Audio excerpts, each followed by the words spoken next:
kita akan mengulangi pada halaman 72. Bismillahirrahmanirrahim. Wa nazzahu fi hukmil hululi famalahu siwa wa ila tauhidil amru raji'u. Wa nazzahu, dan bersihkanlah olehmu hu terhadap Allah. Bersihkanlah pikiranmu, bersihkanlah akan hatimu, akan persepsimu hu tentang Allah. Dalam hal apa itu? Fi hukmil hululi, di dalam hukum tentang hululnya Allah. Hululnya Allah itu maksudnya adalah bahwa Allah itu mempunyai tempat atau bertempat. Jadi itu bersihkan angan-angan, stigma, pikiran-pikiran atau imajinasi yang ada pada pikiran Anda atau terbesit di dalam hati Anda dari hukum tentang hululnya Allah, bahwa Allah bertempat di suatu tempat. Fama, maka tiada itu lahu bagi Allah siwa, adapun sesuatu yang selain Allah. Bahwa Allah itu tidak pernah bertempat dengan sesuatu yang selain Allah. Terus apa yang dimaksudkan dengan hulul? Kan itu pertanyaannya. Maka itu kita harus berikan pencerahan kepada pemahaman-pemahaman yang nanti membuat kita itu tersesat. Jadi lebih gampang bahwa kita pahami bahwa yang dimaksudkan hulul itu adalah wa ila tauhidihi al-amru raji'. Jadi itu lebih enaknya memaknai hulul. Jangan kemudian hulul kita artikan bahwa Allah telah bersemayam di sebuah tempat, Allah telah bersemayam di tubuh seseorang. Jadi itu stigma itu sangat membahayakan pikiran, imajinasi tentang hululnya Allah bersama dengan makhluk. Maka itu bersihkanlah stigma, imajinasi dan pikiran-pikiran ya yang terkait dengan hukum hulul itu jauhkan, karena famalahu siwa. Jadi tidak ada yang bersama Allah atau bermukim ya, bertempat satu bersama Allah sesuatu yang selain ya, itu tidak mungkin. Maka itu untuk memahami tentang hukum hulul ini lebih wa ila tauhidihi al-amru raji'un, wa ila tauhidihi, dan kepada penyatuan kepada Allah, pentauhidan kepada Allah, al-amru, adapun urusan itu raji'un, kembali. Ini makna hulul yang paling enak diartikan seperti ini. Artinya bahwa segala persoalan itu memang harus kembalikan kepada Allah sebagai bentuk Maha Esaan Allah. Hanya Allah tunggallah yang menguasai akan segala sesuatu tentang diri kita, tentang persoalan kita, bahwa segala sesuatu itu tidak lepas dari pantauan Allah, pantauan Allah satu-satunya. Jadi makna hulul itu adalah bahwa segala sesuatu itu tidak bisa dilepaskan dari qudrah dan iradanya Allah. Ini sebagai bentuk wahidnya Allah, maha tunggalnya Allah. Jadi segala persoalan-persoalan tentang diri kita, satu misal saya ini tidak bisa dilepaskan dari kesatuan yang maha qudrah, yang maha iradah akan kehendaknya. Jadi semua persoalan itu harus dikembalikan kepada Allah. Itu makna hulul. Jadi bukan makna hulul itu adalah menyatunya Allah bersama makhluk. Maka itu bersihkan stigma, imajinasi seperti hal-hal itu. Karena apa? Wal qadimu, maka adapun sesuatu yang qadim, sesuatu yang terdahulu sifatnya. Wal hadisu, dan sesuatu yang baru. Itu la yaltaqiyani, tidak akan pernah bisa dipertemukan. Antara timur dan barat tidak akan pernah bisa dipertemukan. Antara air dan minyak tidak pernah bertemu, sekalipun berkumpul tapi tidak bisa menjadi satu. Sama dengan sifat qadimnya Allah dan sifat barunya manusia, itu sesuatu layal taqiyan yang tidak pernah akan bisa bertemu. Faida corona, apabila corona bersatu, ya, berbarengan, apa al-hadisu, sesuatu yang bersifat baru, bil qadimi, dengan sesuatu yang bersifat dahulu seperti sifat Allah. Gimana kalau itu kemudian bersatu? Apakah kemudian masih disebut barat, masih disebut timur? Kalau antara barat dan timur yang tidak mungkin bersatu, andaikan bersatu, apakah? Tentu akan hilang. Pemaknaan tentang barat itu akan hilang. Pemaknaan akan timur juga akan hilang ketika dia sudah ada di tengah-tengah. Terus apabila bersatu antara sesuatu yang baru, makhluk, bil qadimi, dengan sesuatu yang bersifat qadim, dalam ini Allah, bagaimana? Talasya, maka akan menjadi hilang apa al-hadisu, sesuatu yang baru. Wa baqiya, dan yang wujud, yang tinggal ada, itu al-qadimu, itu sifat qadimnya Allah Subhanahu wa ta'ala. Jadi lebur semuanya ketika yang muncul, yang wujud itu hanyalah Allah, semuanya tidak ada. Karena memang pada hakikatnya sesuatu yang selain Allah itu hakikatnya tidak ada. Qala dawu siapa rajulun, seorang lelaki, baina yadil Junaid radhiyallahu anhu, ketika ada di depan Syekh Junaid radhiyallahu anhu, ada seorang lelaki berucap di depannya Syekh Junaid dengan mengungkapkan kalimat alhamdulillah. Walam yakul, dan tidak mengucapkan siapa lagi Rabbil alamina, dengan kata-kata Rabbil alamin. Jadi dia hanya mengucapkan kalimat alhamdulillah, tidak disambung, tidak disandarkan lafaz Rabbil alamin. Faqala, maka kemudian bertanya lahu, kepada lelaki tadi, siapa al-Junaid, Syekh Junaid,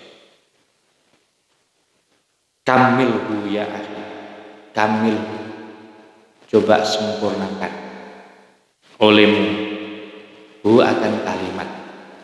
Jangan hanya kamu ucapkan alhamdulillah, ya, jangan kamu ucapkan hanya alhamdulillah, tapi kamu sempurnakan lafaz alhamdulillah itu dengan diteruskan dengan lafaz Rabbil alamin. Ya akhi, wahai saudaraku, katanya Syekh Junaid menasihati kepada laki-laki ketika mengucapkan kata-kata alhamdulillah di Rabbil alamin, itu hanya diambil alhamdulillahnya dong.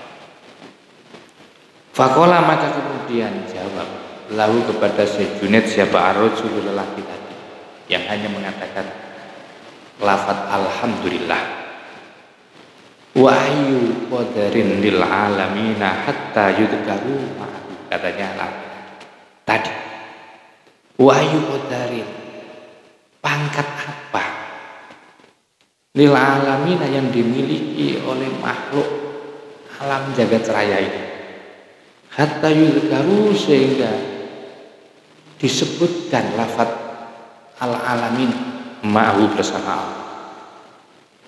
Jadi ini balik bertanya, ketika disuruh menyempurnakan oleh Syekh Junaid untuk mengatakan lafaz alhamdulillahi rabbil alamin itu dengan menambahi rabbil alamin, maka laki-laki itu balik bertanya, pangkat apa lafaz lil alamina itu harus disebutkan bersama Allah, ya. Faqala, maka jawab siapa al-Junaid itu Syekh, kulhu, katakanlah olehmu hu akan kalimat Rabbil alamin, ya akhi wahai saudara, fa innal hadisa, maka sesungguhnya sesuatu yang bersifat baru, idza qarana, apabila sudah bertemu berkumpul bil qadimi, dengan sifat qadimnya Allah, talasya, maka akan melebur, akan menjadi hilang. Apa al hadisu, sesuatu yang baru, wa baqiya, dan yang tinggal wujud al qadimu hanyalah sifat qadimnya Allah Subhanahu wa taala. Begini saudara, ketika kalimat ya berkumpul antara kalimat Allah dengan kalimat lil alamin, itu ketika bersamaan berkumpul dengan lafaz Allah, maka lafaz itu tetap diucapkan, tetapi secara hakikat bahwa lafaz itu akan menjadi hilang. Karena apa? Karena fa innal hadisa, karena sesuatu yang baru, idza qurana bil taqdim bil qadimi, apabila bersamaan dengan sifat yang yaitu qadim, talasya, akan melebur, menjadi melebur. Yang tinggal hanyalah Allah Subhanahu wa taala. Faqad taqarrara, maka telah menjadi ketetapan, annal asya'a, sesungguhnya sesuatu kulluha, secara keseluruhan dari semesta alam ciptaan Allah, itu fi haizil adami, pada hakikatnya bahwa seluruh ciptaan Allah itu ada di ruang ketidakadaan. Oleh karena itu la yasbutu al hadisu, la yasbutu, tidak bisa ditetapkan. Apa al hadisu? Sesuatu yang baru. Sesuatu yang baru tidak pernah akan bisa ditetapkan akan wujudnya. Ma'amah, bersama zat. Itulah bagi zat wasful qadami, adapun sifat yang qadam, yang memiliki sifat qadam. Karena memang betul bahwa seluruh alam ini ada di ruang kehampaan, di ruang ketidakadaan, sehingga alam ini tidak bisa ditetapkan akan wujudnya, akan adanya secara eksistensi. Lebih-lebih ketika disandingkan dengan sifat wujud dan qadimnya Allah Subhanahu wa taala. Fantafa, maka sebab itu ini membahas tentang hulul, penyatuan antara bertempatnya Allah ke dalam diri makhluk. Ya, fantafa, maka kemudian hilanglah, tertolaklah atau habislah. Fantafa, maka tiada, menjadi tiada. Al qaulu, sebuah ucapan, bil ittihadi, dengan istilah ittihad, menyatu, kaulang ning Gusti, itu sesungguhnya kata-kata yang tidak ada. Allah tidak akan pernah menyatu dengan makhluk. Dan andaikan ketika menyatu dengan makhluk, maka sesungguhnya makhluk itu akhirnya melebur. Yang wujud hanyalah Allah Subhanahu wa taala. Maka itu konsep al-ittihad itu, ucapan ittihad itu tidak ada. Karena apa? Itu makna al-ittihad, karena makna ittihad. Makna ittihad karena adapun makna ittihad, menyatunya Tuhan dengan hamba, menyatunya kaulaning Gusti. Itu adalah maknanya wa iktironul qadim. Wa adapun ittihad itu iktironul qadimi, bersatu atau bersamaannya, yaitu Allah yang bersifat qadim ma'al hadisi, dengan sesuatu yang bersifat hadis atau sesuatu yang baru. Itu tidak mungkin. Bayat tahidani, sehingga menjadi satu. Itu makna ittihad. Jadi ittihad itu adalah bertemunya atau berkumpulnya antara sifat Allah yang qadim berkumpul dengan sifat manusia yang baru menjadi satu. Hatta yakuna, sehingga ada apa? Al qadim wal hadis, sehingga ada antara sifat qadimnya Allah dengan sifat barunya manusia itu syai'an wahidan, menjadi sesuatu yang satu, yang manunggalin. Wa muhal, dan wa adapun ittihad, menyatunya Tuhan dengan manusia menjadi satu, itu itu muhal, sesuatu yang muhal. Jadi tadi, kenapa muhal? Karena tidak bisa dipertemukan ya antara yaitu sesuatu yang bersifat qadim dengan sesuatu yang bersifat barat. Ibaratnya tidak bisa dipertemukan antara timur dan barat. Idwa, karena wa adapun ittihad itu mabniun dibangun aidan juga ala wujudi siwa. Karena yang namanya ittihad, penyatuan itu kan dibangun atas wujudi siwa, wujudnya sesuatu. Ya, wujudnya sesuatu yang selain Allah, wala siwa, dan tiada sesuatu yang selain Allah. Padahal sesuatu yang selain Allah itu tidak ada. Kok bisa dianggap itu bisa bersatu? Jadi istilah ucapan al-ittihad itu adalah sesuatu yang tidak mungkin terjadi karena sangat berbeda antara sifat yang dimiliki masing-masing. Allah bersifat qadim, manusia bersifat hadis atau baru. Mana mungkin bisa dipertemukan antara sifat qadim dengan sifat yang baru? Sama dengan mana mungkin mempertemukan antara timur dan barat. Ya, itu tidak bisa. Oleh sebab itu waqad yutalliquna, kadang-kadang orang-orang yang sedang kondisi ma'rifah, dalam kondisi mabuk itu, mereka mengucapkan al-ittihad, mengucapkan dengan istilah ittihad itu alal wahdati, yaitu dengan istilah mengucapkan ittihad, yaitu menyatunya sesuatu dengan Allah alal wahdati menjadi satu.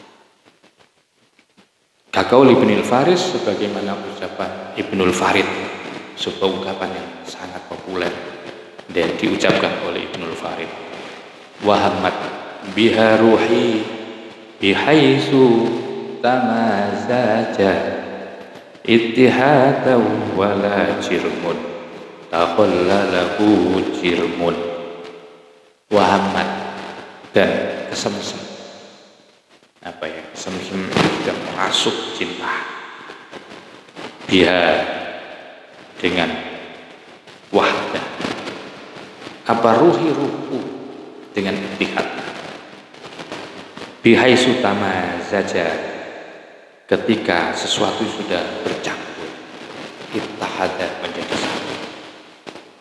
Jadi ketika cinta, rasa kesemsem, ruhku dengan roh, dan ketika sudah bercampur akan menjadi satu. Itu katanya Ibnul Farid. Wala jirmun takhallalahu, tidak ada jisim takhallalahu yang bisa memisahkan ruh akan roh. Apa jirmun? Yaitu jisim. Sehingga ketika sudah berkumpul menjadi satu itu tidak ada satupun jasad yang bisa memisahkan roh. Ya. Takhallalahu itu mana? Saya mencatat ya, takhallalahu itu artinya bisa, yaitu menerobos atau menyusup. Wala jirmun, tidak ada jasad atau jisim takhallalahu yang bisa menyusupi pada ruh apa jirmun, yaitu jasad. Karena itu pertemuan itu yang dimaksudkan adalah bertemunya ruh Allah dengan ruhnya manusia. Itu pahamnya, yaitu Ibnul Farid. Jadi bukan jasad dengan jasad, karena jasad tidak akan bisa ya menghalangi terhadap bersatunya ruhnya, ruh daripada hamba dengan ruh Allah Subhanahu wa Ta'ala. Itu pemahaman daripada Ibnul Farid. Jadi bersambungnya antara ruh dengan ruh. Wala jirmun takhallalahu jirmun, dan tiada yang bisa menghalangi. Ya, takhallal wala jirmun, dan tidak ada jisim takhallalahu yang bisa menghalangi hu akan ruh apa jirmun, yaitu sesuatu yang fisik yang bersifat jisim. Fa'utliqa, maka dikatakan al-ittihadu, maka ada pun yang namanya ittihad menurut pendapatnya Ibnul Farid dalam syair tadi. Ittihad di situ adalah menyatunya al-ittihadu bersatunya antara Rob dengan hamba, ala ittisali ruh, atas nyambungnya ruhnya, bi asliha, dengan sumbernya ruh, ba'da sifatiha, setelah bersihnya ruhnya manusia. Jadi ketika ruh itu sudah bersih, maka ruh itu bisa menyambung dengan. Kita akan mengulangi pada halaman 72. Bismillahirrahmanirrahim. Wa nazzahu fi hukmil hululi famalahu siwa wa ila tauhidil amru raji'u. Wa nazzahu, dan bersihkanlah olehmu hu, terhadap Allah. Bersihkanlah pikiranmu, bersihkanlah akan hatimu, akan persepsimu hu, tentang Allah. Dalam hal apa itu? Fi hukmil hululi, di dalam hukum tentang hululnya Allah. Hululnya Allah itu maksudnya adalah bahwa Allah itu mempunyai tempat atau bertempat. Jadi itu bersihkan angan-angan, stigma, pikiran-pikiran atau imajinasi yang ada pada pikiran Anda atau terbesit di dalam hati Anda dari hukum tentang hululnya Allah, bahwa Allah bertempat di suatu tempat. Fama, maka tiada itu lahu bagi Allah siwa, adapun sesuatu yang selain Allah. Bahwa Allah itu tidak pernah bertempat dengan sesuatu yang selain Allah. Terus apa yang dimaksudkan dengan hulul? Kan itu pertanyaannya. Maka itu kita harus berikan pencerahan kepada pemahaman-pemahaman yang nanti membuat kita itu tersesat. Jadi lebih gampang bahwa kita pahami bahwa yang dimaksudkan hulul itu adalah wa ila tauhidihi al-amru raji'. Jadi itu lebih enaknya memaknai hulul. Jangan kemudian hulul kita artikan bahwa Allah telah bersemayam di sebuah tempat, Allah telah bersemayam di tubuh seseorang. Jadi itu stigma itu sangat membahayakan pikiran, imajinasi tentang hululnya Allah bersama dengan makhluk. Maka itu bersihkanlah stigma, imajinasi dan pikiran-pikiran ya yang terkait dengan hukum hulul, itu jauhkan. Karena famalahu siwa, jadi tidak ada yang bersama Allah atau bermukim ya, bertempat satu bersama Allah sesuatu yang selain ya, itu tidak mungkin. Maka itu untuk memahami tentang hukum hulul ini lebih wa ila tauhidihi al-amru raji'un, wa ila tauhidihi, dan kepada penyatuan kepada Allah, pentauhidan kepada Allah, al-amru, adapun urusan itu raji'un, kembali. Ini makna hulul yang paling enak diartikan seperti ini. Artinya bahwa segala persoalan itu memang harus kembalikan kepada Allah sebagai bentuk Maha Esaan Allah. Hanya Allah tunggallah yang menguasai akan segala sesuatu tentang diri kita, tentang persoalan kita, bahwa segala sesuatu itu tidak lepas dari pantauan Allah, pantauan Allah satu-satunya. Jadi makna hulul itu adalah bahwa segala sesuatu itu tidak bisa dilepaskan dari udroh dan irodanya Allah. Ini sebagai bentuk wahidnya Allah, maha tunggalnya Allah. Jadi segala persoalan-persoalan tentang diri kita. Satu misal saya ini tidak bisa dilepaskan dari kesatuan yang maha kudrat, yang maha iradah akan kehendaknya. Jadi semua persoalan itu harus dikembalikan kepada Allah. Itu makna hulul. Jadi bukan makna hulul itu adalah menyatunya Allah bersama makhluk.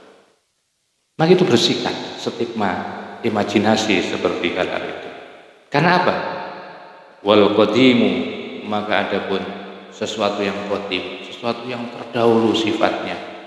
Wal hadisu, dan sesuatu yang baru. Itu la yaltaqiyani, tidak akan pernah bisa dipertemukan. Antara timur dan barat tidak akan pernah bisa dipertemukan. Antara air dan minyak tidak pernah bertemu, sekalipun berkumpul tapi tidak bisa menjadi satu. Sama dengan sifat qadimnya Allah dan sifat barunya manusia, itu sesuatu layal taqiyan yang tidak pernah akan bisa bertemu. Faida corona, apabila corona bersatu, ya, berbarengan, apa al-hadisu, sesuatu yang bersifat baru, bil qadimi, dengan sesuatu yang bersifat dahulu seperti sifat Allah. Gimana kalau itu kemudian bersatu? Apakah kemudian masih disebut barat, masih disebut timur? Kalau antara barat dan timur yang tidak mungkin bersatu, andaikan bersatu apakah? Tentu akan hilang. Pemaknaan tentang barat itu akan hilang. Pemaknaan akan timur juga akan hilang ketika dia sudah ada di tengah-tengah. Terus apabila bersatu antara sesuatu yang baru, makhluk, bil qadimi, dengan sesuatu yang bersifat qadim, dalam ini Allah, bagaimana? Talasya, maka akan menjadi hilang apa al-hadisu, sesuatu yang baru. Wa baqiya, dan yang wujud, yang tinggal ada, itu al-qadimu, itu sifat qadimnya Allah Subhanahu wa ta'ala. Jadi lebur semuanya ketika yang muncul, yang wujud itu hanyalah Allah, semuanya tidak ada. Karena memang pada hakikatnya sesuatu yang selain Allah itu hakikatnya tidak ada. Qala dawu siapa rajulun, seorang lelaki, baina yadil Junaid radhiyallahu anhu, ketika ada di depan Syekh Junaid radhiyallahu anhu, ada seorang lelaki berucap di depannya Syekh Junaid dengan mengungkapkan kalimat alhamdulillah. Walam yakul, dan tidak mengucapkan siapa lagi Rabbil alamina, dengan kata-kata Rabbil alamin. Jadi dia hanya mengucapkan kalimat alhamdulillah, tidak disambung, tidak disandarkan lafaz Rabbil alamin. Faqala, maka kemudian bertanya lahu, kepada lelaki tadi, siapa al-Junaid, Syekh Junaid, kamilhu ya akhi, kamil, coba sempurnakan olehmu hu, akan kalimat. Jangan hanya kamu ucapkan alhamdulillah, ya, jangan kamu ucapkan hanya alhamdulillah, tapi kamu sempurnakan lafaz alhamdulillah itu dengan diteruskan dengan lafaz Rabbil alamin. Ya akhi, wahai saudaraku, katanya Syekh Junaid menasihati kepada laki-laki ketika mengucapkan kata-kata alhamdulillah di Rabbil alamin, itu hanya diambil alhamdulillahnya dong.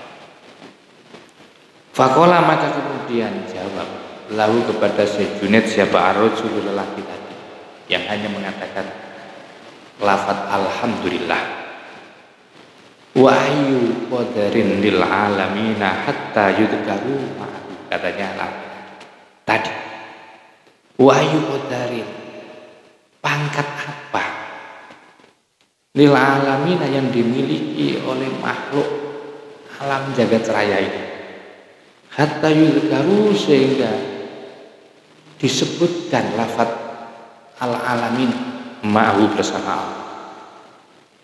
Jadi ini balik bertanya, Ketika disuruh menyempurnakan oleh Syekh Junaid untuk mengatakan lafaz alhamdulillahi rabbil alamin itu dengan menambahi rabbil alamin, maka laki-laki itu balik bertanya, pangkat apa lafaz lil alamina itu harus disebutkan bersama Allah? Ya. Faqala, maka jawab Syekh Al-Junaid itu Syekh, kulhu, katakanlah olehmu hu akan kalimat Rabbil alamin, ya akhi wahai saudara, fa innal hadisa, maka sesungguhnya sesuatu yang bersifat baru, idza qarana, apabila sudah bertemu berkumpul bil qadimi, dengan sifat qadimnya Allah, talasya, maka akan melebur, akan menjadi hilang apa al hadisu, sesuatu yang baru, wa baqiya, dan yang tinggal wujud al qadimu hanyalah sifat qadimnya Allah Subhanahu wa taala. Begini saudara, ketika kalimat ya berkumpul antara kalimat Allah dengan kalimat lil alamin, itu ketika bersamaan berkumpul dengan lafaz Allah, maka lafaz itu tetap diucapkan, tetapi secara hakikat bahwa lafaz itu akan menjadi hilang. Karena apa? Karena fa innal hadisa, karena sesuatu yang baru, idza qurana bil taqdim bil qadimi, apabila bersamaan dengan sifat yang qadim, talasya, akan melebur, menjadi melebur. Yang tinggal hanyalah Allah Subhanahu wa taala. Faqad taqarrara, maka telah menjadi ketetapan, annal asya'a, sesungguhnya sesuatu kulluha, secara keseluruhan dari semesta alam ciptaan Allah, itu fi haizil adami, pada hakikatnya bahwa seluruh ciptaan Allah itu ada di ruang ketidakadaan. Oleh karena itu la yasbutu al hadisu, la yasbutu, tidak bisa ditetapkan apa al hadisu, sesuatu yang baru. Sesuatu yang baru tidak pernah akan bisa ditetapkan akan wujudnya ma'amah, bersama zat. Itulah bagi zat wasful qadami, adapun sifat yang qadam, yang memiliki sifat qadam. Karena memang betul bahwa seluruh alam ini ada di ruang kehampaan, di ruang ketidakadaan, sehingga alam ini tidak bisa ditetapkan akan wujudnya, akan adanya secara eksistensi. Lebih-lebih ketika disandingkan dengan sifat wujud dan qadimnya Allah Subhanahu wa taala. Fantafa, maka sebab itu ini membahas tentang hulul, penyatuan antara bertempatnya Allah ke dalam diri makhluk. Ya, fantafa, maka kemudian hilanglah, tertolaklah atau habislah. Fantafa, maka tiada, menjadi tiada apa al-qaulu, sebuah ucapan bil ittihadi, dengan istilah ittihad, menyatu kaulang ning Gusti, itu sesungguhnya kata-kata yang tidak ada. Allah tidak akan pernah menyatu dengan makhluk. Dan andaikan ketika menyatu dengan makhluk, maka sesungguhnya makhluk itu akhirnya melebur. Yang wujud hanyalah Allah Subhanahu wa taala. Maka itu konsep al-ittihad itu, ucapan ittihad itu tidak ada. Karena apa? Itu makna al-ittihad, karena makna ittihad. Makna ittihad karena adapun makna ittihad, menyatunya Tuhan dengan hamba, menyatunya kaulaning Gusti. Itu adalah maknanya wa iktironul qadim. Wa adapun ittihad itu iktironul qadimi, bersatu atau bersamaannya, yaitu Allah yang bersifat qadim ma'al hadisi, dengan sesuatu yang bersifat hadis atau sesuatu yang baru. Itu tidak mungkin. Bayat tahidani, sehingga menjadi satu, itu makna ittihad. Jadi ittihad itu adalah bertemunya atau berkumpulnya antara sifat Allah yang qadim berkumpul dengan sifat manusia baru menjadi satu, hatta yakuna, sehingga ada apa?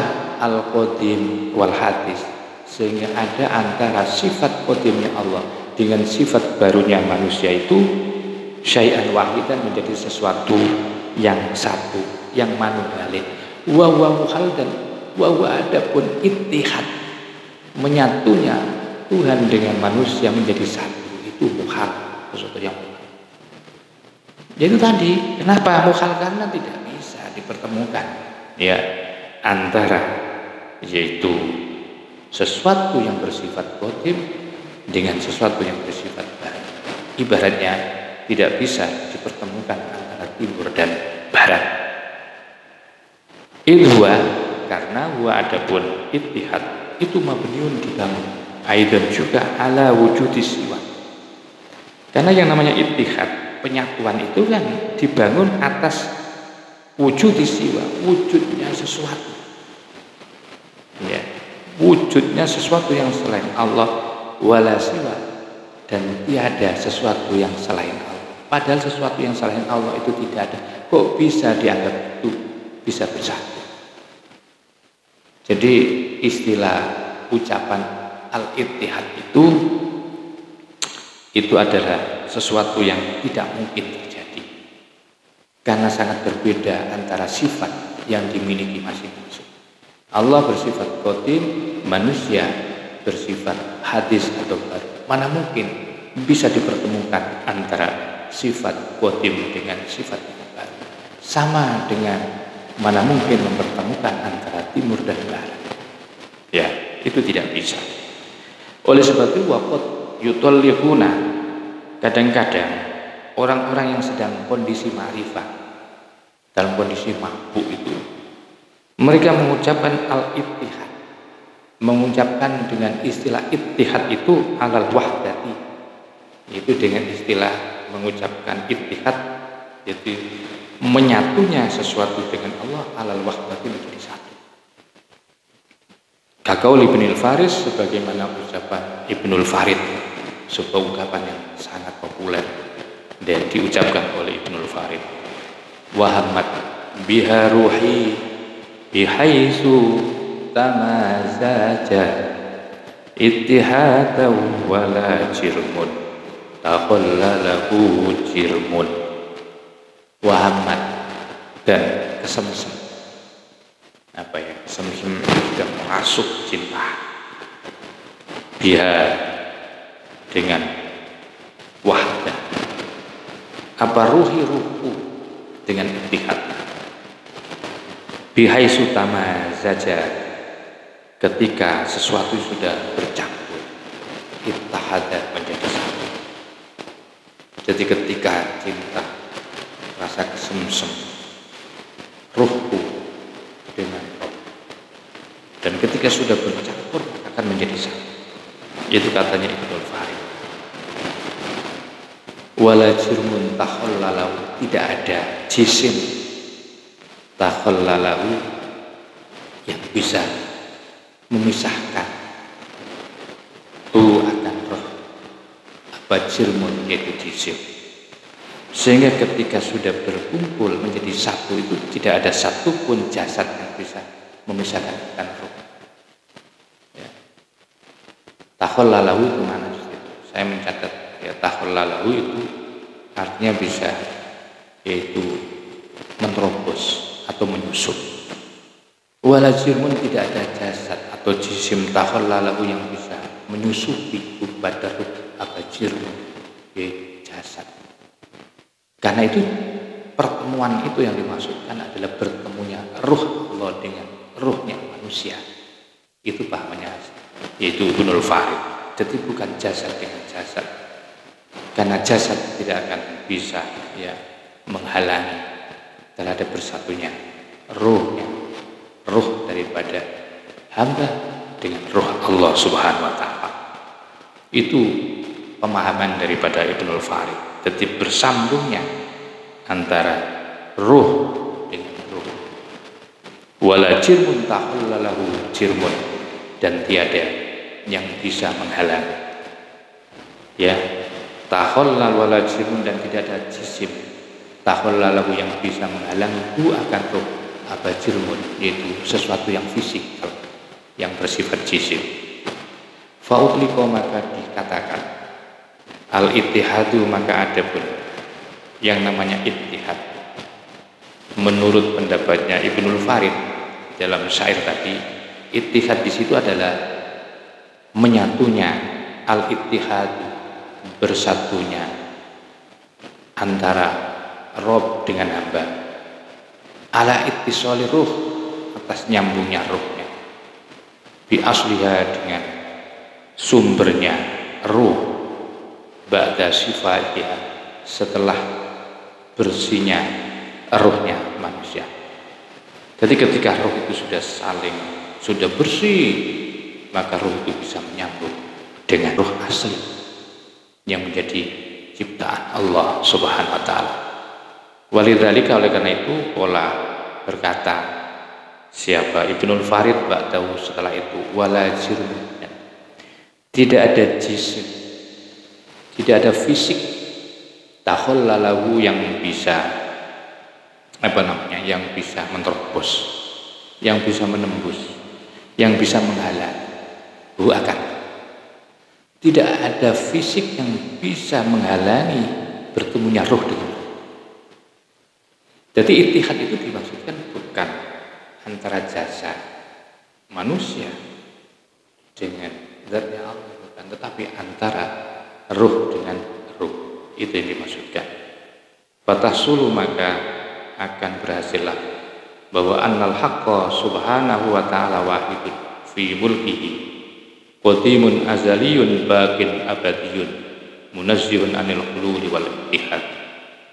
Fatahsulu, maka kamu akan berhasil kalau sudah begitu, annal haqqa, sesungguhnya zat yang maha hak, subhanahu, halimah suci Allah itu wahidun, adalah zat Allah yang maha satu, fi mulkihi, di dalam kekuasaannya, qadimun, yang bersifat qadim, azaliyun, yang bersifat azali, baqin, yang bersifat kekal, abadiyun, yang bersifat abadi, munazzihun, yang bersih, anil hululi, dari hukum hulul, jadi menyatunya Rob Allah dengan makhluk, wal ittihadi, dan menyatunya tadi al-hulul, bertempatnya Allah bersama makhluk, dan ittihad, menyatunya makhluk dengan Allah.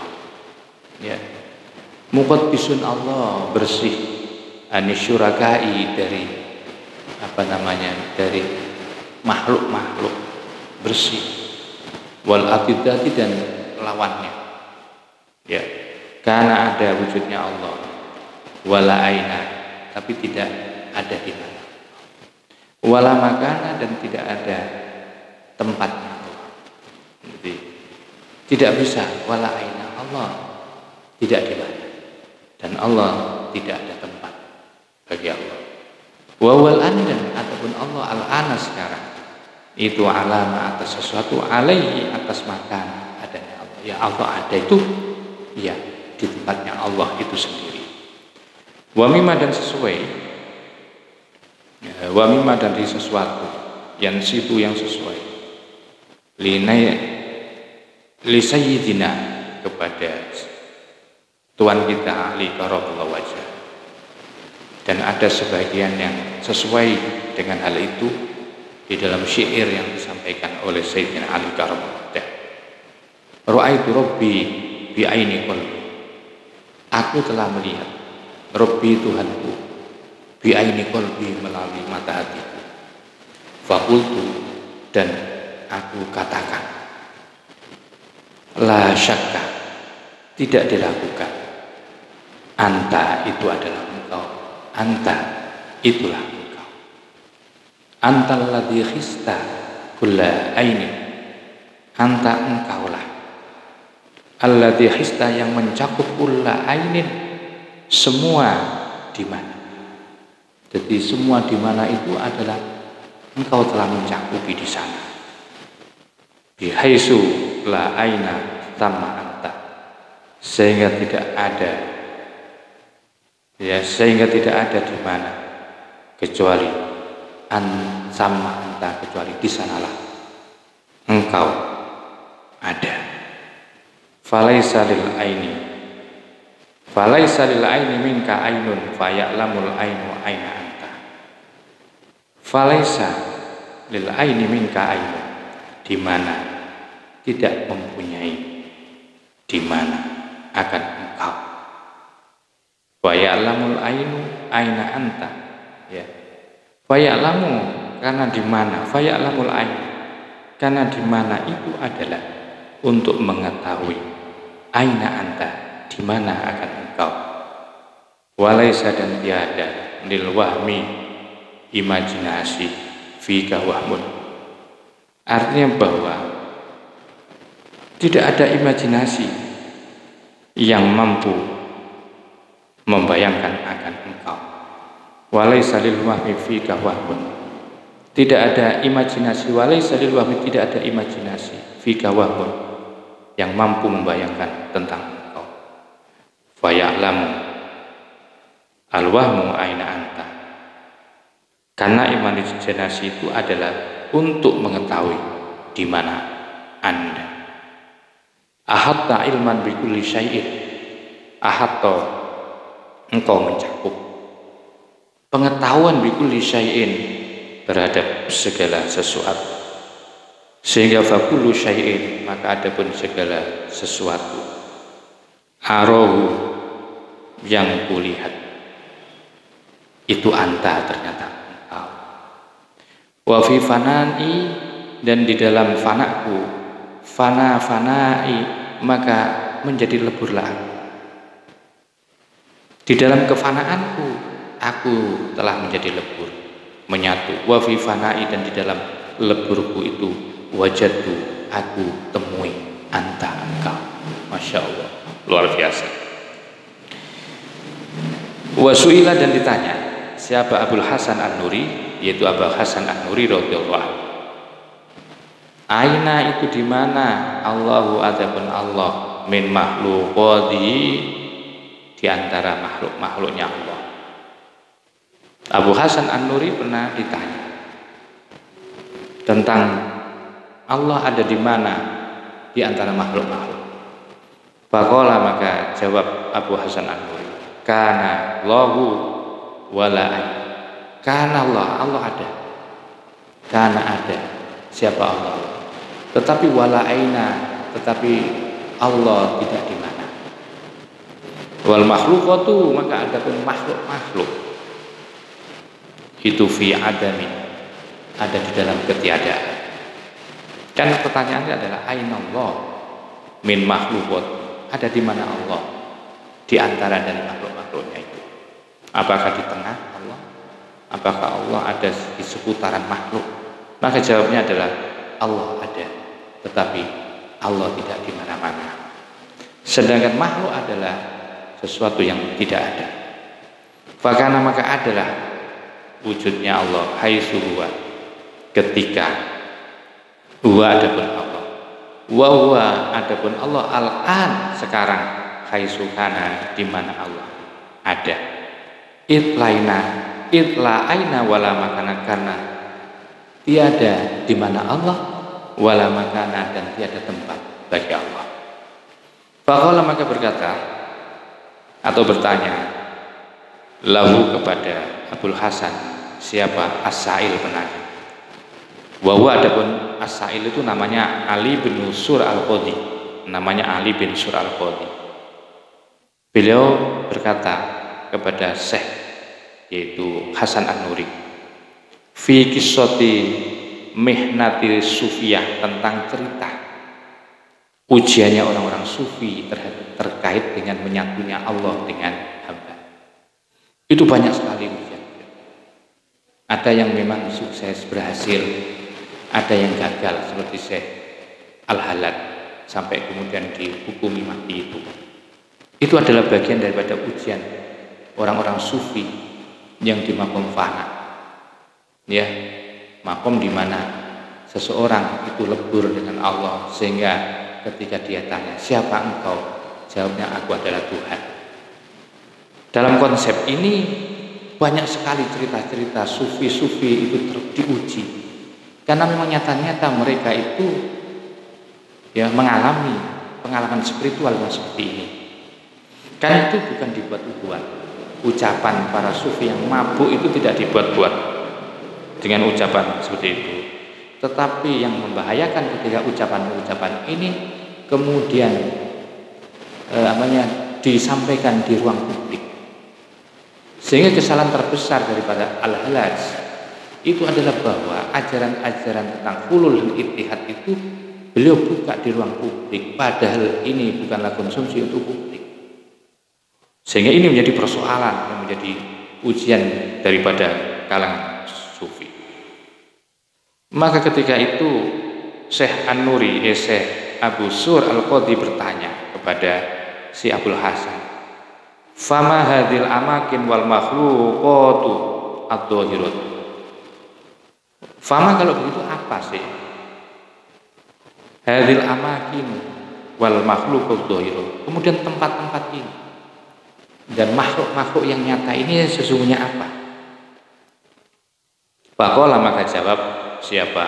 Abu Hasan An-Nuri, bahwa makhluk, bahwa tempat-tempat dunia, alam semesta ini, itu kemudian apa? Maka dijawab oleh beliau bahwa itu merupakan izzu dhahirun, sebuah kemuliaan ya yang nyata.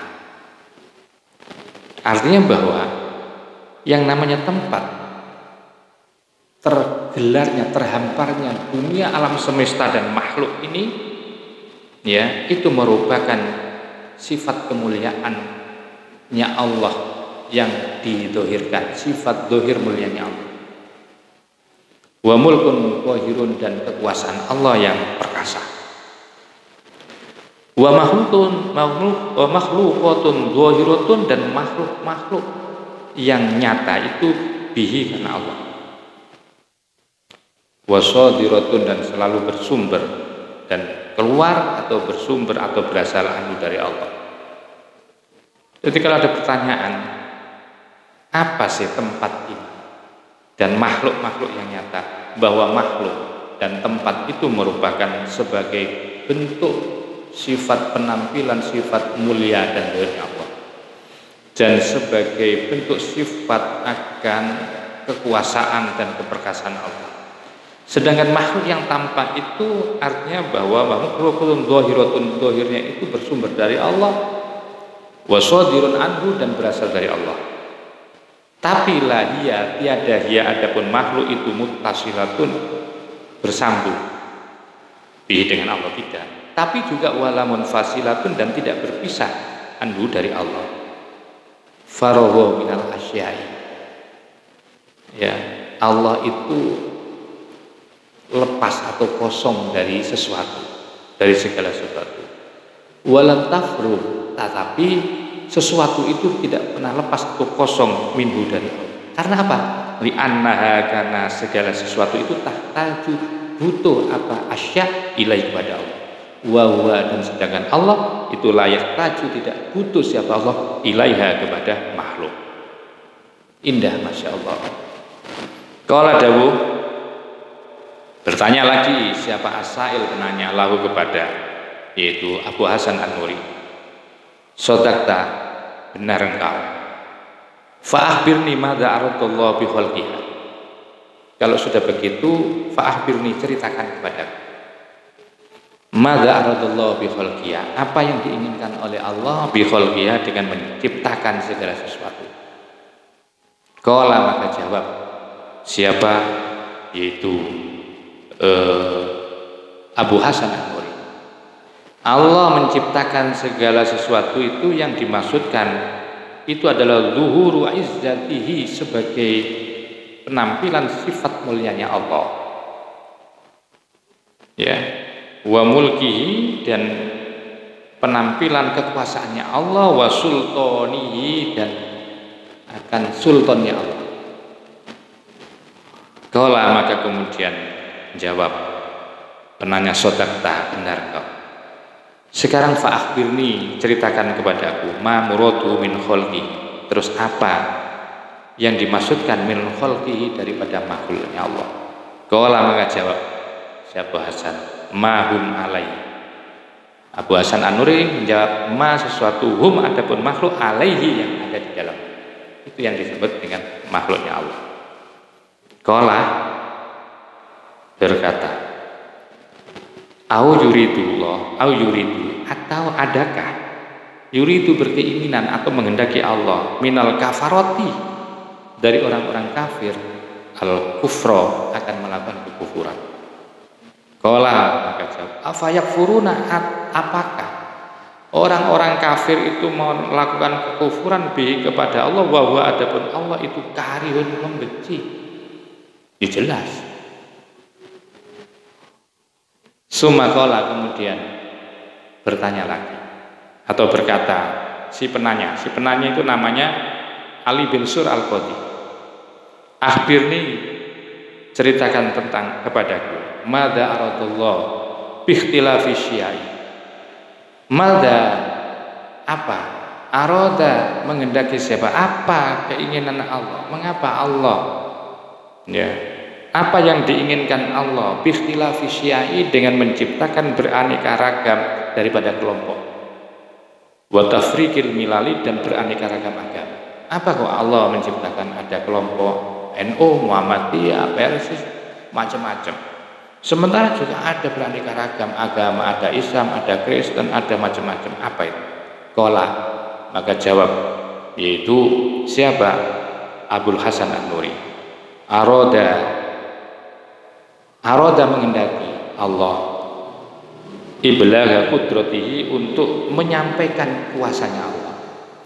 Jadi Allah menciptakan beraneka ragam kelompok dan agama itu, katanya itu yang dimaksudkan bahwa Allah itu ingin menyampaikan akan kekuasaannya.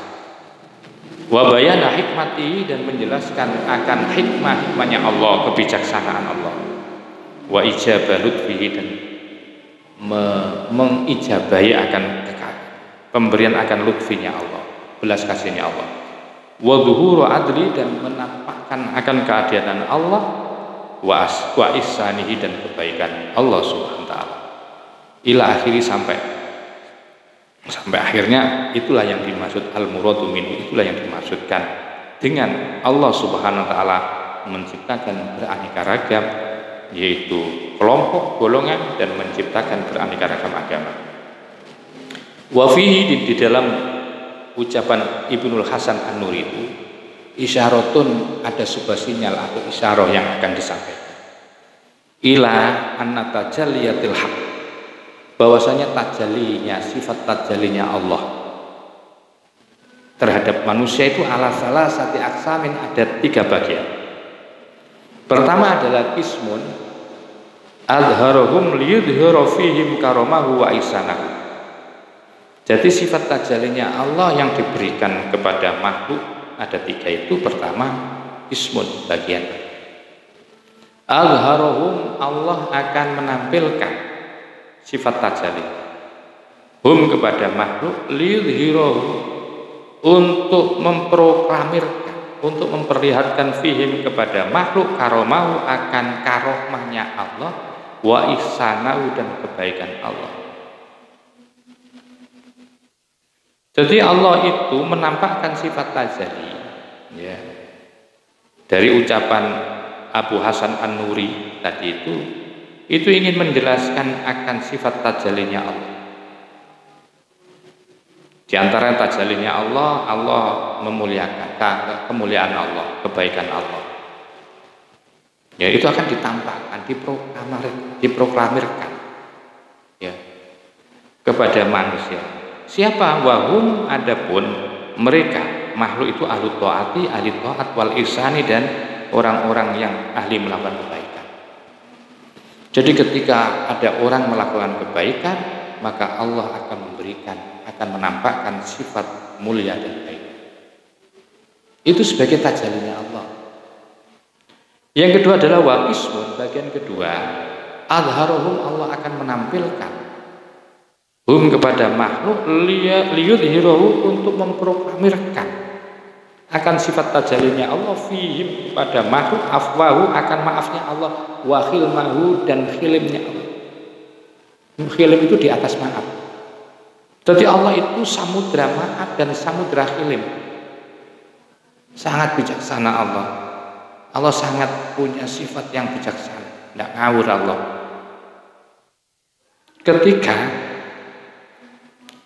Ketika wahum adapun mereka ahlul isyani adalah orang-orang yang melakukan kemaksiatan min ahlil imani dari orang-orang yang beriman. Jadi ketika ada orang-orang yang beriman, ada salah, ada melakukan kemaksiatan, maka sebagai bentuk tajallinya Allah, itu Allah akan menampakkan sifat maafnya. Samudra maafnya, al-Ghaffarnya Allah akan dihamparkan untuk menutupi setiap kesalahan dari orang yang beriman. Dihamparkan. Sifat khilimnya Allah, khilim itu di atas maaf. Ya, maaf itu cukup saya maafkan, tapi masih ada sifat benci setelah itu. Dan juga masih ada sifat dendam. Diinting-inting. Tetapi begitu sifat khilim, Allah tidak akan pernah, ya, ketika ada orang melakukan kemaksiatan dan kemudian minta maaf, bahwa Allah akan maafkan, dan tidak pernah ditenger-tengeri sama Allah, tidak pernah diancam dengan dendam. Allah tidak punya dendam. Masya Allah. Jadi ketika ada orang dari kalangan orang yang beriman kok melakukan kesalahan, dosa, maka Allah akan tampakkan sifat afwunnya, maaf dan khilimnya Allah. Itu tajalli. Wa qismun dan bagian ketiga, azharahum Allah akan menampakkan. Siapa Allahum kepada makhluk yang akan tajalli, liyudhirahu akan memproklamirkan, akan menampakkan siapa Allah dengan sifat tajallinya itu fihim kepada makhluk, naqmatahu akan siksanya Allah, wa ghadabahu dan akan marahnya Allah. Jadi di nomor 3 ini juga Allah, ya, akan menampakkan dengan sifat tajallinya Allah, dengan menyiksa Allah, akan memberikan siksaan, dan Allah akan marah kepada orang-orang itu. Ya, sebagai bentuk tajallinya Allah, Allah bisa marah, Allah bisa menyiksa. Wahum adapun makhluk itu ahlul kufri, termasuk orang-orang yang mengingkari, wa tuhyani dan orang yang tuhyan, yang melampaui batas. Kepada orang-orang yang melampaui batas yang tidak pernah sadar, Allah siapkan dengan dengan siksanya dan dengan kemarahannya. Itu semua tajallinya. Jadi ketika ada orang salah, tapi sebelumnya Allah itu sudah mempersiapkan. Allah membuat sifat maaf, karena pasti makhluk itu ada yang berdosa. Allah akan membuat sifat mulia dan ihsan karena ada makhluk yang berbuat baik. Allah akan mempersiapkan, akan marah, dan Allah akan menyiksa karena di situ ada orang yang tidak pernah sadar, yang selalu mengingkari pada kebenaran dan melampaui batas. Fahadha, maka adapun ini semua adalah sirru tajallihi, rahasia tajallinya Allah Ta'ala fil jumlati secara keseluruhan. Allah Ta'ala alam, wallahu adapun Allah Ta'ala itu alam yang jauh lebih mengerti maksudnya. Fadzalika, maka adapun inilah ringkasan hasilun yang terjadi, ma sesuatu, hasilu ma adapun hasil dari sesuatu, istamala yang telah terkandung alih atas ma, apa hadal babu pada bab ini, min awalil kitabi, dari awal kitab itu salah satu umurin, ada 3 persoalan. Yang jelas bahwa di dalam bab ini, ya, mulai dari awal sampai akhir bab pertama ini bab ini yang jelas menjelaskan kandungannya, menjelaskan tentang 3 perkara. Pertama, amalus syariati, bisa dibaca amalus syariat, amalia syariat, hukum, wa thariqati dan thariqah 2. Yang 3 wal hakikati atau hakikat. Autakulu atau kau bisa katakan amalal Islam, amalia Islam. 2 iman, 3 ihsan. Waya dan adapun itu ya salah satu umur 3 itu bisa juga dimaknai al-bidayatu amalan awal yang disebut dengan bidayah, wal wastu amalan di tengah-tengah, tingkatan tengah-tengah. Jadi ada makom bidayah, ada makom tengah, dan wan nihayatu, dan makom nihayah, makom puncak. Wa min alamatin najahi, dan itu sebagian daripada tanda-tanda keberuntungan. Fin nihayati, ada di akhir daripada perjalanan hamba. Itu arruju'u, adapun mengembalikan ilallahi, kepada Allah, fil bidayati, pada awalnya. Itu salah satu ciri keberuntungan Allah, keberuntungan manusia ketika sudah mencapai puncaknya, akan tidak melupakan daripada bidayah. Sehebat apapun orang ahli ma'rifah sudah menyatu dengan Allah, tetap orang itu tidak meninggalkan daripada syariat. Itu yang dimaksud dengan alamat orang yang beruntung. Ada orang yang sudah ma'rifah tapi kemudian meninggalkan, yaitu bidayahnya, awalnya, syariatnya, itu namanya lawan dari keberuntungan. Berarti orang itu celaka. Ya. Fa'amaroka, kemudian memerintahkan Allah kepadamu, dirujui untuk kembali ilahi, kepada Allah.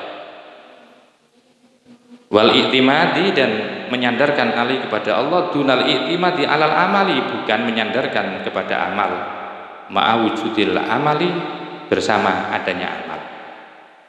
Sumadallaka, kemudian menunjukkan kepadamu, siapa mu'allif ini ya, alal adabi, di dalam etika, fi halit tajridi wal asbabi, di saat ada di makom tajrid dan makom asbab. Jadi etika orang ketika ada di makom tajrid itu bagaimana, dan ketika orang itu ditakdirkan di makom asbab itu bagaimana. Ini sudah dijelaskan di atas. Summa nahaka, kemudian mu'alif melarang kamu, fi halatil masiri, dalam kondisi perjalanan itu, ansyuhli batinika, dengan menyibukkan akan jiwamu, bika ditadbir, dengan sibuk ya, bika ditadbir, dengan payahnya mengatur. Jadi kamu kalau dalam perjalanan sufi itu jangan banyak ngatur ini sudah seragam. Fa innahu, maka sesungguhnya payahnya mengatur itu sababut takdir. Orang yang banyak mengatur terhadap kehidupan ini menjadikan sebab takdir namanya. Takdir itu menjadi kotor, pikiran-pikirannya itu akan menjadi pikiran kotor, hatinya menjadi kotor.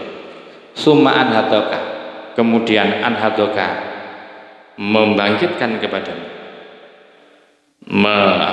memotivasi kepadamu, ilal ijtihadi, untuk selalu bersungguh-sungguh fil a'malil matlubati, kepada amalan atau perbuatan-perbuatan yang matlubah, yang diperintahkan mingga kepadamu.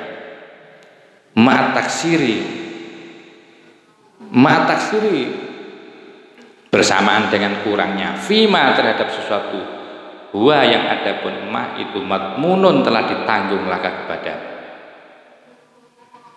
Jadi di dalam bahasan ini kan sudah selesai semua, bahwa yang perlu Anda lakukan itu sesungguhnya adalah kamu bersemangat untuk melakukan apa yang diperintah oleh Allah kepadamu. Ya, jangan kemudian menjadi kurang. Apa kurang itu? Kamu memikirkan sesuatu yang sudah ditanggung oleh Allah. Rezeki itu sudah ditanggung oleh Allah, nggak usah dipikir. Kamu jalani aja perintahnya Allah. Ya. Setelah itu rezeki itu urusan Allah, sudah ditanggung oleh Allah. Wa ma min dabatin fil ardi illa 'alallah rizquha. Itu maksudnya di dalam penjelasannya. Liyakuna, agar supaya semangatmu untuk melakukan perintah Allah itu sababan, menjadi sebab fi fathi basiratika, untuk membuka mata hatimu. Wa min jumlati ma, dari seluruh sesuatu, huwa, adapun sesuatu itu madmunun, telah ditanggung. Ya, telah ditanggung apa? Ma, sesuatu, tatlubu, yang engkau telah mencarinya, bidu'aika, yang telah memintanya engkau, bidu'aika, melalui doamu. Bahwa segala sesuatu yang ada di dunia itu sudah ditanggung oleh Allah. Apa yang kamu minta ya dengan doamu itu fala tastajil. Kalau sudah ditanggung oleh Allah, kamu ketika berdoa pun fala tastajil, maka jangan kamu minta disegerakan. Sesuatu ta'akhkhara yang diakhirkan oleh Allah an waktu dari waktunya. Jadi kalau kamu meminta segala sesuatu itu jangan minta disegerakan oleh Allah. Tergantung, serahkan kepada Allah. Wala tayasu, dan jangan pula dan tiada putus asa min rahmati, dari rahmat Allah. Ketika Allah belum memberi kamu tentang permintaan-permintaan yang kamu doakan, yang kamu minta, jangan pula ketika belum sampai kamu putus asa. Wa idza wa'adaka, dan apabila berjanji Allah kepadamu bisyai'in, akan sesuatu, fala tasyukka, maka jangan kamu ragu fi wa'dihi, akan janjinya Allah. Wala tattahimhu, dan jangan kamu menuduhhu kepada Allah fima, terhadap sesuatu yanzilu, yang turun datang bika kepadamu, min ta'arufatihi, dari kenalnya kepada Allah, wa qahrihi, dan keperkasaan. Jadi jangan sampai kamu menuduh terhadap sesuatu yang yanzilu bika, yang belum turun kepadamu dari makrifat dan kepersakaan Allah. Mulai belum diberi oleh Allah, kamu menuduh Allah, wah Allah ini kok memperlambat saya, jangan-jangan Allah masih belum mampu membuat. Jangan sampai seperti itu. Fahadhi, maka adapun seluruh ini itu merupakan a'malu ahlil bidayati, merupakan amaliyah dari orang-orang yang yang melakukan ibadah bidayah awal, perjalanan awal. Fahadhi, maka adapun jumlah ini itu a'malu hadhihi bidayati.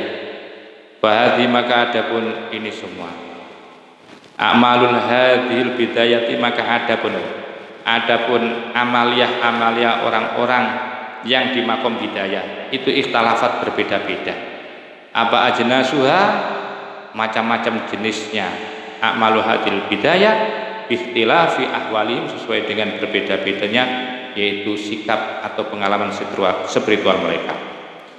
Faqauluhu, maka adapun ucapan musannif, min alamatil i'timadi, itu ciri-ciri dari beriktimadnya seseorang alal amali, bersandarnya seseorang kepada amaliyahnya. Ila qauli, sampai kepada penjelasannya mu'alif, al a'malu, adapun amaliyah itu suwarut, merupakan gambaran-gambaran qaimatun, yang tampak. Kulluhu, semua itu iktimat kepada amal, ya, dan amal yang merupakan gambaran yang berdiri itu semua merupakan min amali syariat, merupakan amaliyah di tingkat syariat. Alladzi, yang huwa adapun amalu syariah itu maqamul Islam, namanya ada di makom Islam. Sedangkan wa qauluhu, adapun ucapan musannif, al a'malu, adapun amaliyah itu suwarun, gambaran-gambaran qaimatun, yang berdiri tegak di dalam jiwa. Sampai ila qauli, sampai satu ucapan mu'alif, al kaunu, adapun alam kulluhu, secara keseluruhan dari alam itu zulmatun, adalah tiada atau gelap. Itu huwa, adapun qauluhu, amal suwaru qaimah atau al kaun kullu zulma, itu min amali thariqati, termasuk amaliyah thariqah. Tadi amaliyah syariah, yang kedua adalah amaliyah thariqah. Alladzi yang huwa adapun amalut thariqah itu maqamul imani, ada di makom iman namanya. Wa madaruhu, adapun materi atau topik makom iman itu ala takhlisil batini, atas membersihkan batin, wa tadzibi, dan membersihkan dan memperbaiki batin. Fa amaroka, maka kemudian memerintahkan Allah kepadamu bil ikhlasi, dengan ikhlas, wasidqi, dan jujur. Wa adapun ikhlas dan jujur itu sirrul ikhlasi, menjadi rahasia ikhlas, wal khumuli, dan menjadi rahasia khumul. Khumul itu tidak ingin terkenal. Li'annahu, karena sesungguhnya khumul itu mahalluhu, tempatnya ada di dalam ikhlas. Wa madharuhu, dan menjadi penampilan ikhlas. Itu ada di humul. Orang, ciri-cirinya orang ikhlas itu adalah ketika orang tidak ingin terkenal, orang yang tidak menampilkan keterkenalannya, itu namanya humul. Wal uzlati, cirinya ikhlas itu juga uzlah, litatamakana, agar supaya kamu bisa menempatkan minal fikroti, dari bertafakur, wa tasfiyati mir'atil qalbi, dan membersihkan, yaitu akan cermin-cermin hati, min suaril akwani, yang merupakan bagian daripada gambaran-gambaran dunia yang ada di dalam mir'atul qalb. Kenapa? Litatahayya, agar supaya engkau bisa mempersiapkan untuk menerima li isyraqi sumusil irfani, untuk menerima cahaya mataharinya kemakrifan dari Allah. Luar biasa. Summa fataha, kemudian membuka siapa mu'alif laka kepadamu al-baba, bab berikutnya, wa rafa'a, dan mengungkapkan angka, menyingkap angka tentang engkau, al-hijaba, akan hijab. Wa qala, dan berkata siapa mu'alif laka kepadamu, ha, inilah anta, adapun engkau, wa rabbuka, dan Tuhan. Jadi sudah dibukakan hijab dengan Allah. Wa huwa, adapun penjelasan itu qauluhu, ucapan mu'alif, al kaunu, adapun alam kulluhu zulmah, bahwa alam secara keseluruhan itu adalah tiada, ila akhiril babi, sampai akhir bab. Faqad qata'a, dan sungguh telah menjungkung mu'alif, memutuskan untuk menyendiri bersama Allah, laka kepadamu, tawahumal hijabi, akan imajinasi tentang hijab, min jamil wujud, dari seluruh sisi-sisi. Jadi faqad qata'a, sungguh telah memutuskan rantai-rantai tentang imajinasi tentang hijab dari seluruh sisi-sisi. Fajazallah, mudah-mudahan Allah membalasnya ahsana jazai, sebaik-baik balasan kepada mu'alif. Ya. Wa matta'ahu, dan mudah-mudahan Allah memberikan kepada mu'alif biridwanihi, dengan keriduan-keriduan Allah, ma'ambiyaihi, bersama para nabinya Allah, wa ahibbai, dan kekasih-kekasihnya Allah, wa khorotana, dan mudah-mudahan Allah mengumpulkan kepada kita fi salakim, ada di dalam jalannya para nabi dan para kekasih, ma'akafatil ahbabi, bersama seluruh daripada kekasih-kekasih Allah. Amin. Walamma adkhalaka, dan ketika Allah sudah memasukkan engkau al-hadrata, ada di kehadiratannya, ada di kemaharibaannya, dallaka, menunjukkan Allah kepadamu, ala adabiha, dallaka, telah menunjukkan siapa mu'alif, ala adabiha, agar mempunyai etika ketika hadroh di hadapan Allah. Faqala, maka berkata siapa mu'alif fi awalil babisani, di awal bab kedua, mutarajjiman, dengan menerjemahkan atau menjelaskan anha, tentang hadroh, mimba di talamidati, dari sebagian para muridnya, biqaulihi, sesuai dengan ucapan mu'alif, wa qala, dan dawuh radhiyallahu an mu'alif radhiyallahu an, wa jumlatu abwabi, adapun jumlah seluruh dari isi kitab hikam itu khamsata wa isruna, ada 25 apanya bab, wasalah sarosail, ada 3 risalah, wa jawab, dan jawab, summa munajatu, baru nanti menjelaskan tentang bermunajat kepada Allah Subhanahu wa taala. Mudah-mudahan kajian di bab pertama ini sudah.